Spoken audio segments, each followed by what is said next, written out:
মোটামুটি কত গান তোলা আছে? আমার যারা শুনেছে ওদের কাছে স্টকে আছে তাদের মোবাইলে, কিন্তু আমার আমার কাছে তো নিজের কাছে তোলা নেই। আছে মানে কিন্তু গানটা, কত গান তোলা আছে মানে কত গান? আমার মোবাইলে কোনো নেই তোলা। আমার নিজের কোনো মোবাইল নেই, যেগুলো ছিল ভাঙচুরা। আমার কোনো গান লেখা নেই, তোলা নেই।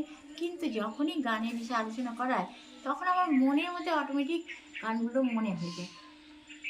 কিন্তু আমার যে তার জন্য যে যত বড়ই গায়ক হোক, স্টেজে যাওয়ার আগে আধ ঘন্টা হোক 1 ঘন্টা হোক প্র্যাকটিস করে, তাই না? তারপরে সে স্টেজে ওঠে। আমি কিন্তু তা নয়। আমি যখনই আমার গানটা জাস্ট এই গানটার এই পিকচারের নাম অথবা সেই গানটা যদি একবার শুনতে পেলাম, ব্যাস গান।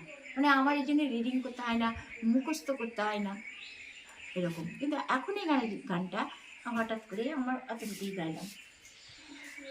তো এর মধ্যে কথাগুলো একটু নড়ে চলে গেছে, চলে গেছে। ঠিক আছে, আর আপনি যদি সেইভাবে মোবাইল নিয়ে বলো বা যতটুকু শোনা যায় পুরো নিজের অভিজ্ঞতা থেকে, একদম তাই, সুর টুর সব কিন্তু ঠিকই আছে। অবশ্যই।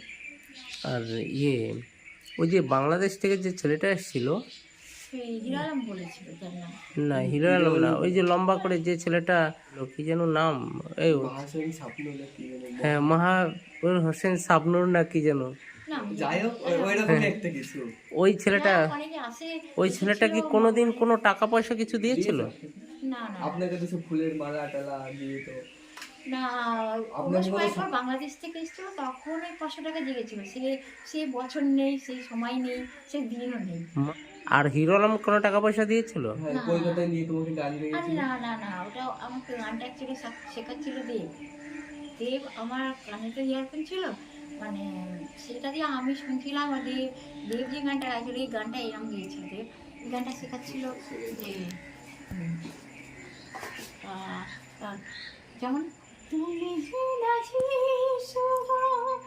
ভালো যে লাগে না, হৃদয়ের মাঝেতে লেখা আছে তোমারই নাম। তুমি নাচি ভালো যে লাগে না, হৃদয়ের মাঝেতে লেখা আছে তোমারই নাম।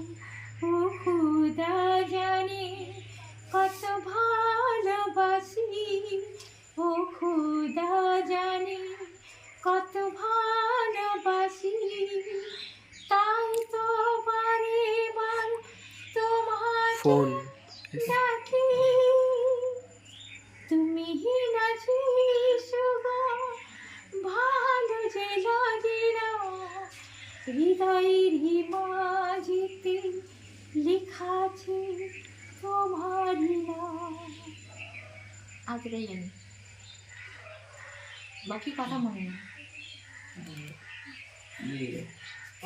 এই যে কোনো গ্রুমিং ট্রুমিং কেউ দিয়েছিল? হিমেশ জি গ্রুমিং দিয়েছিল? গ্রুমিং মানে কি?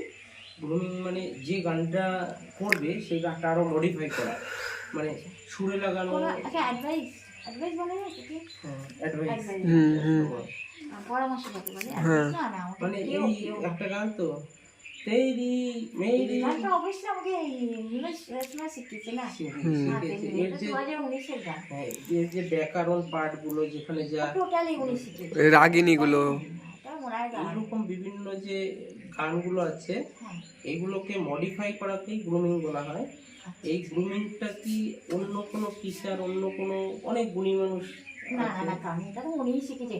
এবার রাইটার কে, গানের বা কে সুর দিয়েছে সেটা তো আমি জানি, কিন্তু অন দ্য স্টেজে আমরা যখন দুজন, উনি আমাকে এই ব্যাপারে মানে গানটা শিখেছে, টিচ করেছে উনি। গানটা টোটালি উনি শিখেছে। এবার উনি তার কাছে শিখেছে বা ওনাকে কেউ শিখেছে সে ব্যাপারে তো আমি জানি না। কারণ যখন গানটা উনি আমায় শিখেছে তখন তো ওনার মধ্যে যে আত্মা কাজ করে যাচ্ছে, যে মালিক, সেটা যে মালিক, সবার মালিক, এবং যে মালিক মহান। কারণ ওই যখন নাকি আমাকে ওই গানটা গাইছিল এক পেয়ার কেন থা বলতে, ওই যে গানটা মানে আমি রেলওয়ে স্টেশনে গিয়েছিলাম, যেটা রানাঘাট প্ল্যাটফর্মে 6 নম্বরে। তো যখন আমি এই গানটা গাই তখন মানে কিছু মানুষ সেই গানটাকে ফলো করেছিল, করে তার মধ্যে ওই অতীন্দ্র নামে যে ব্যক্তি সে গেছিলো, ভাইরাল করেছিল। যখন ওই যে ভাইরাল করবে আমি সেটা জানতাম না। এমনি কেউ কেউ বলতো গানটা গাইলে কেউ হয়তো পরোটা খাওয়াতো, কেউ হয়তো চা খাওয়াতো, কেউ হয়তো কেক, কেউ কফি, এইভাবে, বা কেউ হয়তো হাতে 10 টাকা দিল, ওরকম ধরনের একটা কেন্দ্র দিয়েছে যে তোমার কি পেট্রোলের টাকা, যেটা বলে না, মাঝখানে একটা তেল, পেট্রোল, হ্যাঁ ওই ধরনের দিত।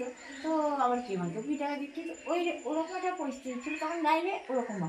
আর সে গাটা সবার কাছে না, আমি জাস্ট নিজেকে খুশি রাখার জন্যে, বা নিজেকে ওই পরিস্থিতিতে নিজেকে, নিজের মনকে সান্ত্বনা বলতে পারি, সান্ত্বনা দেওয়ার জন্য, যে আমার ওরকম পরিস্থিতি ছিল বা ওই ধরনের পরিস্থিতিতে আমি এরকম একটা গান গাই যে মা বাবা নেই, না থাকলে একটা সন্তানের বা একটা মেয়ে বা একটা বাবা বা কোনো বাবার তার পরিবার, নিজের বউ বা বাচ্চা হারিয়ে গেলে সে কেমন একটা সিচুয়েশনের মধ্যে থাকে বা পরিস্থিতি, আমি সেইটাকে তুলে ধরে মানে সেই গানটা গিয়েছি নিজেকে জাস্ট সান্ত্বনা দেওয়া, যে আমার পরিস্থিতিটা তো ওরকম, আমার কেউ ছিল না, অত অত দর্শক, অত শ্রোতা, অথচ কেউই আমার জন্য ছিল না।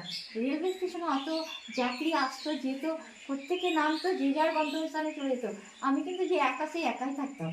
এবারে পাশে এসে কেউ বসলো, কেউ কোথায় যাচ্ছে হয়তো সেটা বসলো, সেই হিসাবে বসতো, সেটা আলাদা, কিন্তু অ্যাকচুয়ালি ভালো করেন বাঁচতো, এটা প্রশ্ন। এবার অনেকেই ওখানে যেত, কোনো কোনো ব্যক্তি অনেকে আঁকতে ভালোবাসতো, আঁকতো, কেউ হয়তো লিখতো বসে বসে, আবার কেউ দেখতো, মানে সেখানে তো শুধুমাত্র একটা মানুষ থাকে না, সেখানে বিভিন্ন রকমের বিভিন্ন চরিত্রের মানুষ থাকতো, তাই না? তো এখন সেখানে তো খুঁজেও না, চোর, ছ্যাঁচড়া, ডাকাত, খুনি, তার মধ্যে ভালো মানুষ, ব্যবসাদার, এবং তার মধ্যে কোনো কোনো ভালো মানুষও, কারণ তাদের নিজেদের কর্মের জন্য তাদের যেতে হতো, তো কেউ দেখাতে আঁকতো, তো সেগুলো দেখতাম। তো এইভাবে মানে জীবনটা সেখানে। আর না না, এই যে পরে হচ্ছে পেয়ার কা নাগমা, এই গানটা পরে কি আর কেউ গ্রুমিং করিয়েছিল? এই গানটা হ্যাঁ আমাকে যখন 2019-এ ভাইরাল হয়ে প্রতিদিন ভাইরাল করেছে, তখন বোম্বেতেই যখন আমার উপর আছে, আমি বোম্বেতে তখন স্টেজে যখন আমাকে এই গানটাই গাইতেন, কারণ কি উনিও পর্যন্ত আমাকে ভেবেছিল যে আদেও কি সেই ওই গায়িকাটা, ওই মানে আমি কি সেই, উনিও তার মনের মধ্যে এই ভাবনা রেখেছিল, যার জন্য ওই গানটাই গাইছিল, প্রেয়ার কানা গান। যখন আমি এই গানটা গিয়েছি, তখনই উনি আর মনে আর ওনার কোনো ডাক ছিল না, তখন উনি নিঃসন্দেহ কেঁদেছিল গানটা, দেখবেন স্টেজে উনি কাঁদছে, আমার চোখ দিয়ে জল বার হচ্ছে, কারণ উনি তখন মানে চিন্তা করলো যে ওই গানের তুলনায় আমার বয়স খুব কম, মানে আমি বাচ্চা মেয়ে, একদমই ছোট্ট, তো সেই ক্ষেত্রে আমার বয়স কত হতে পারে সেই চিন্তা করে উনি গানটা আমাকে গাইছিল। তো ওইটার পার্ট হচ্ছে নতুন তেমনি, তেমনি ওটা একটা তোমার কি, এটার ব্যাপারে একবার আমার দীঘা নিয়ে গেছিল, এটা হচ্ছে তোমার 11 বছরের দীঘা, অথবা এই 23শে শুরুতে, আমার মনে নেই সে সাল, কিন্তু আমি যখন গেছি দীঘাতে, তখনও আমাকে কিন্তু ওইরকম একটা শুটিং করেছিল দীঘাতে নিয়ে গিয়ে, গান গাইয়ে বাইকে বসে, ওটা জিপ ছিল, জিপের বাইকে বসে শুটিং করেছিল এবং গান গাইছিল। আমাদের দিল কি? হ্যাঁ জিপ, হ্যাঁ হিরো। তো নিয়ে গেছিল, তো ওটা একটা সমুদ্রের ধারে শুটিং ছিল, তো ওখানে কিছু সাউথ আফ্রিকার মেয়েরা এসে, মানে খুব কালো কালো, ওরা সুইমিং নিয়ে গেছিলো জলে, সমুদ্রে গিয়ে সুইমিং করে সব এসে আমাকে দেখে খুব খুশি হয়ে গেছিলো। জিত তো কোনো টাকা পয়সা কিছু নেই? না ওখান থেকে আমার মনে হয় না, না 15 টাকা দিয়েছিল ওখান থেকে, তখন ওই সেই সময় 15 টাকা দিয়েছিল। 1500। মানে যেহেতু ওখানে 3000 বলে নিয়ে গেছিলো, তো হাফ দিয়েছিল, এখন 3,000 করেছিল, ওরাই জানে খরচা তাহলে ওই জিত তো ভালো মানুষ, জিত দিয়ে দিয়েছে, তো ওই হ্যাঁ ওরাই যা চামচা ফামচা যারা, কারণ ওরা 3000, ওরা ওই 1500 1000 টাকার জন্য ঝামেলা করে না। আর জিত ওরা 1500-3000 টাকা না, দেবে না, না। ওরা আরো বেশি দেবে। জানে তো সেই হিসাবে, কিন্তু কথা হচ্ছে যে সেই টাকাটা আমার হাতে পৌঁছানোটা খুব কঠিন ব্যাপার হয়ে যায়, আমার যেটা প্রাপ্য সেটা আমার পাওনাটা খুব কঠিন, সেটা পৌঁছায় না, সত্যি কথা।